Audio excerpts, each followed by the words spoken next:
Look at the incredible scale of these brick ruins.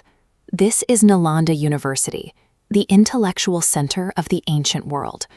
For centuries, this region served as the heart of the Magadhan Empire and operated as a global superpower of thought and governance. By the late 20th century, that legacy had collapsed. During the Bimaru era of the 1980s and 90s, the state suffered negative economic growth and shrinking per capita income. The region became defined by crowded train platforms and mass migration out of the state. This economic reality created a severe cleft of consciousness. Bihar's most talented youth built thriving careers in Silicon Valley and across India, while their home state remained underdeveloped, stripped of the pride that once defined its identity. That downward trajectory hit a hard pivot with the mandate of Samrat Choudhary. As the first Bharatiya Janata Party member to serve as the state's chief minister, his leadership represents a break from decades of prior governance. To force an overhaul of the state's machinery, Choudhary centralized key portfolios, taking direct control of finance, industry, and urban development. This structure ensures that fiscal discipline directly feeds into industrial expansion. But the administration recognized that balancing a budget does not heal a society. True recovery requires restoring the state's soul. To do this, they are applying Sri Aurobindo's philosophy of Virasat Bhi Vikas Bhi, the idea that modern economic development only holds firm when it is rooted in a deep cultural heritage. This charts a targeted climb to transform Bihar into a $1.3 trillion economy by 2035.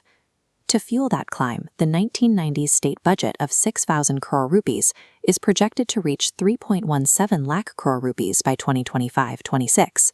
Historically, 80% of Bihar's economy relied on agriculture. This demographic pyramid requires a ticking clock.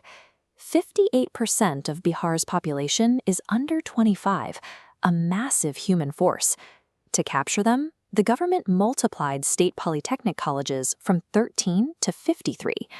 The pedagogy is also shifting. Moving away from rote memorization for the labor market, the curriculum leans into Sri Aurobindo's concept of integral education.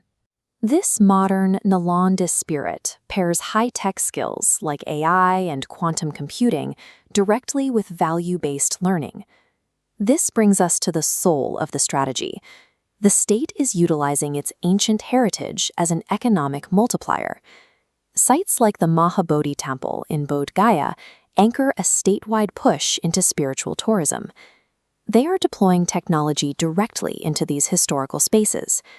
The government uses AI cameras for crowd flow management, builds digital twin maps to optimize wait times, and creates augmented reality guided walks through the ruins. Treating ancient heritage as a high-tech sector solves two problems. It generates a labor-intensive economic multiplier while restoring civilizational pride to the local youth. Technological and economic progress requires a stable foundation. In Aurobindo's philosophy, it requires dharma, strict security and justice. The administration executes this at the grassroots level through the Socially Just Panchayats initiative, ensuring access to healthcare and social security, while running law and order cleaning operations to remove criminal elements. Aurobindo viewed the nation as a spiritual battlefield. He argued that protecting cultural integrity against fragmentation is a prerequisite for national strength. Bihar has transitioned into the essential testing ground for the Viksit Bharat 2047 vision. Success here would prove the national strategy can work even in the most challenging environments. The strategy relies on what Aurobindo called masterful assimilation, taking the best of Western technology, from artificial intelligence to digital logistics, and applying it to India's inner law, or Svadharma. Success in Bihar would validate the national strategy. It would demonstrate that the synthesis of ancient heritage and high-tech industry can create a self-reliant, prosperous state.